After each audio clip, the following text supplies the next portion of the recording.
عزیز طلباء طلبات السلام علیکم۔ آج کی ہماری نظم ایک گائے اور بکری، شاعر علامہ اقبال۔ علامہ اقبال ہمارے قومی شاعر ہیں۔ ان کے کلام میں قوم کی محبت بدرجہ اعتماد موجود ہے۔ وہ محض غور و فکر نہیں بلکہ عمل اور مسلسل جدوجہد کی ترغیب دیتے ہیں۔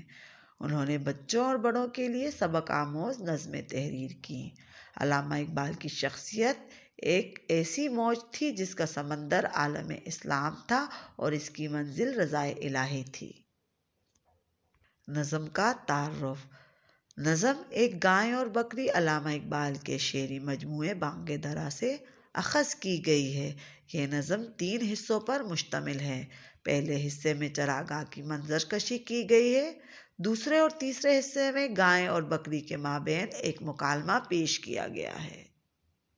اس نظم میں گائے بکری سے حضرت انسان کا گلہ کرتی ہے، مگر بکری اپنی سنجیدگی سے گائے پر انسان کا خلوص اور محبت واضح کرتی ہے۔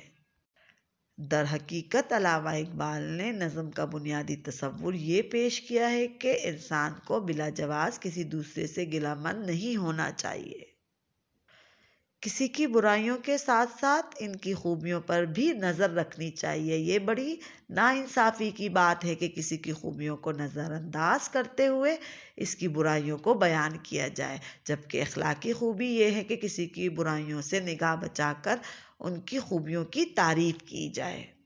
علامہ اقبال نے یہ بھی سمجھانے کی کوشش کی ہے کہ عقل کا تعلق مرتبے، عہدے اور جسمانی طور پر بڑے ہونے سے نہیں کہ فلاں شخص بڑے مرتبے اور ڈیل ڈول کا ہے تو چھوٹے مرتبے اور چھوٹے قد اور جسامت والے کے مقابلے میں وہ زیادہ عقل مند ہے۔ جیسے اس نظم میں بکری گائے سے بہت چھوٹی ہوتی ہے، مگر جس حقیقت تک وہ پہنچی یا اس کی نظر پہنچی گائے کی نہیں پہنچ سکی۔ علامہ اقبال نے انسان کے اعلیٰ اوصاف کی وضاحت کرتے ہوئے بیان کیا ہے کہ اچھے لوگوں کا شعار یہ ہوتا ہے کہ جب کوئی دوسرا آدمی ان کی غلطیوں پر ان کو ٹوکے تو وہ ان سے لڑنے جھگڑنے کے بجائے اپنی غلطیوں کا اعتراف کرے اور اس کی اصلاح کرے اور دوسروں کی عقل مندی کی تعریف کرے۔ الفاظ معنی: چراگاہ، مویشیوں کے چرنے کی جگہ۔ سراپا بہار، پوری بہار، مکمل بہار۔ سما، رت، موسم۔ طائر، پرندے۔ ٹھہر کر، رک کر، کھڑے ہو کر۔ سلیقہ، اسلوب، طریقہ۔ مزاج، طبیعت، حالت، کیفیت۔ جان پر آ بننا، مصیبت میں گرفتار ہونا۔ پالا پڑنا، واسطہ پڑنا۔ ہتھ کنڈے، ہاتھوں کے کرتب یا چالاکی۔ رام کرنا، کوئی بات منوا لینا۔ دہائی، پناہ، امن خواہی۔ ماجرا، قصہ، حال احوال۔ گلہ، شکایت، شکوہ۔ خدا لگتی، سچی، منصفانہ۔ بن، جنگل۔ کھٹکا، ڈر، خوف۔ وہاں کی گزران، وہاں زندگی گزارنا۔ زیبا، مناسب۔ پچھتاوا، شرمندگی، افسوس۔ آئیے نظم کی بلند خوانی کے ساتھ اس کی وضاحت کرتے ہیں۔ ایک چراگاہ ہری بھری تھی کہیں، تھی سراپا بہار جس کی زمیں، کیا سما اس بہار کا ہو بیاں، ہر طرف صاف ندیاں تھی رواں، تھے اناروں کے بے شمار درخت اور پیپل کے سایہ دار درخت، ٹھنڈی ٹھنڈی ہوائیں آتی تھیں، طائروں کی صدائیں آتی تھیں۔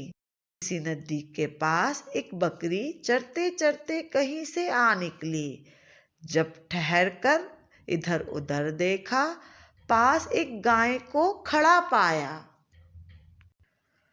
نظم کے ابتدائی حصے میں علامہ اقبال چراگاہ کی منظر کشی کرتے ہوئے کہتے ہیں کہ ہر طرف سبزہ ہی سبزہ تھا۔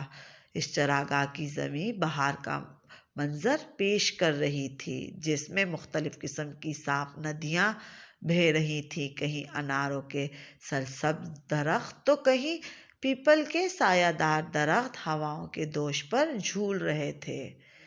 انہی ٹھنڈی ٹھنڈی ہواؤں میں پرندوں کی آوازیں بھی آ رہی تھی، یعنی وہاں پر پرندے بھی چہچہا رہے تھے۔ اس چراگاہ میں ایک ندی کے پاس کہیں سے ایک بکری چرتے چرتے آ گئی۔ ادھر ادھر نظر دوڑائی تو دیکھا کہ قریب ہی ایک گائے بھی اپنا پیٹ بھرنے میں مصروف ہے۔ ابتدائی حصے کا تمثیلی پہلو۔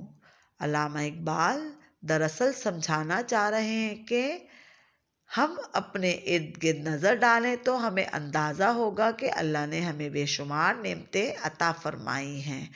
دنیا اور اس دنیا میں موجود تمام تر نعمتیں اللہ نے ہمارے لیے تخلیق فرمائیں اور ہم ان نعمتوں سے استفادہ حاصل کرنے میں مصروف ہیں۔ پہلے جھک کر اسے سلام کیا، پھر سلیقے سے یوں کلام کیا۔ کیوں بڑی بی، مزاج کیسے ہیں؟ گائے بولی کہ خیر اچھے ہیں۔ کٹ رہی ہے بری بھلی اپنی، ہے مصیبت میں زندگی اپنی۔ جان پر آ بنی ہے کیا کہیے، اپنی قسمت بری ہے کیا کہیے۔ دیکھتی ہوں خدا کی شان کو، رو رہی ہوں بروں کی جان کو میں۔ زور چلتا نہیں غریبوں کا، پیش آیا لکھا نصیبوں کا۔ آدمی سے کوئی بھلا نہ کرے، اس سے پالا پڑے خدا نہ کرے۔ دودھ کم دوں تو بڑبڑاتا ہے، ہوں جو دبلی تو بیچ کھاتا ہے۔ ہتھ کنڈوں سے غلام کرتا ہے، کن فریبوں سے رام کرتا ہے۔ اس کے بچوں کو پالتی ہوں میں، دودھ سے جان ڈالتی ہوں میں۔ بدلے نیکی کے یہ برائی ہے، میرے اللہ دہائی ہے۔ نظم کے دوسرے حصے میں علامہ اقبال نے گائے اور بکری کا مکالمہ نہایت دلچسپ انداز میں قلم بند کیا ہے کہ بکری نے پہلے ادب و احترام کے ساتھ گائے کو سلام کرتے ہوئے اس کی خیر و عافیت کے بارے میں پوچھا، پھر بولی یہ فرمائیے کہ آپ کے مزاج کیسے ہیں، یعنی آپ کی طبیعت کیسے ہے۔ گائے نے قدرے بے دلی سے جواب دیتے ہوئے کہا کہ اچھے ہے، بری کٹ رہی ہے، البتہ عملی طور پر زندگی مصائب اور مشکلات کا شکار ہے۔ اے بکری، کیا حال پوچھتی ہو، میری جان پر بنی ہوئی ہے، یوں محسوس ہوتا ہے کہ قسمت ہی بری ہے۔ ہر جانب خدا کی شان کا مشاہدہ کرتے ہوئے بروں کی جان کو رو رہی ہوں۔ آخر غریبوں کا زور ہی کس پہ چلتا ہے، مقدر میں جو لکھا ہے بھگتنا ہی پڑتا ہے۔ اب تو میں اس نتیجے پر پہنچی ہوں کہ آدمی کے ساتھ کوئی بھلائی نہیں کرنی چاہیے، خدا کرے اس سے کسی کا واسطہ نہ پڑے۔ یہ آدمی تو ایسا احسان فراموش ہے کہ اگر دودھ کم دوں تو ہر لمحے گلے شکوے کرتا رہتا ہے، دبلی ہو جاؤں تو مجھے قصابوں کے ہاتھ فروخت کر دیتا ہے، میرے ساتھ طرح طرح کے ہاتھ کرتا ہے، یعنی چالاکی کرتا ہے۔ حالانکہ حقیقت یہ ہے کہ میں اس کے بچوں کی پرورش کر رہی ہوں، میرا دودھ نہ ہو تو وہ بھوکے مر جائیں، لیکن اس نیکی کے بدلے وہ برائی کے علاوہ کچھ نہیں کرتا۔ نظم کے دوسرے حصے کا تمثیلی پہلو۔ نظم کے دوسرے حصے میں علامہ اقبال یہ سمجھانے کی کوشش کر رہے ہیں کہ انسان نہایت ہی ناشکرا ہے۔ جب بھی اس سے پوچھا جائے تو وہ اللہ تعالیٰ کا شکر گزار ہونے کے بجائے اپنی قسمت کو روتا ہے، ہمیشہ اپنی بدقسمتی کا گلہ و شکوہ کرتے ہوئے نظر آتا ہے۔ سن کے بکری یہ ماجرا سارا، بولی ایسا گلہ نہیں اچھا۔ بات سچی ہے بے مزہ لگتی، میں کہوں گی مگر خدا لگتی۔ یہ چراگاہ، یہ ٹھنڈی ٹھنڈی ہوا، یہ ہری گھاس اور یہ سایہ، ایسی خوشیاں ہمیں نصیب کہاں، یہ کہاں بے زباں غریب کہاں۔ یہ مزے آدمی کے دم سے ہیں، لطف سارے اسی کے دم سے ہیں، اس کے دم سے ہے اپنی آبادی، قید ہم کو بھلی کہ آزادی۔ سو طرح کا بنوں میں ہے کھٹکا، واہ کی گزران سے بچائے خدا۔ ہم پہ احسان ہے بڑا اس کا، ہم کو زیبا نہیں قلعہ اس کا۔ قدر آرام کی اگر سمجھو، آدمی کا کبھی گلا نہ کرو۔ گائیں سن کر یہ بات شرم آئی، آدمی کے گلے سے پچھتائی۔ دل میں پرکھا بھلا برا اس نے، اور کچھ سوچ کر کہا اس نے، یوں تو چھوٹی ہے ذات بکری کی، دل کو لگتی ہے بات بکری کی۔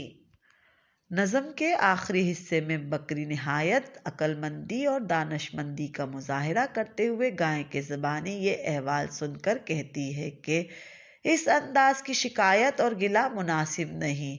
ہر چند کہ سچی بات ہمیشہ کڑوی ہی لگتی ہے، لیکن میں سچ کہے بغیر رہ بھی نہیں سکتی۔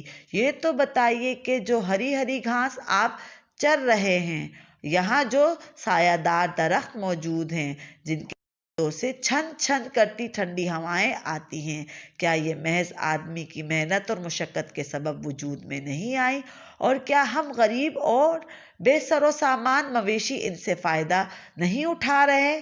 یہ آدمی ہی ہے کہ جس کے دم سے ہمیں ایسی سہولیات میسر ہیں، ان کے دم سے ہی ہم زندہ اور آباد ہیں۔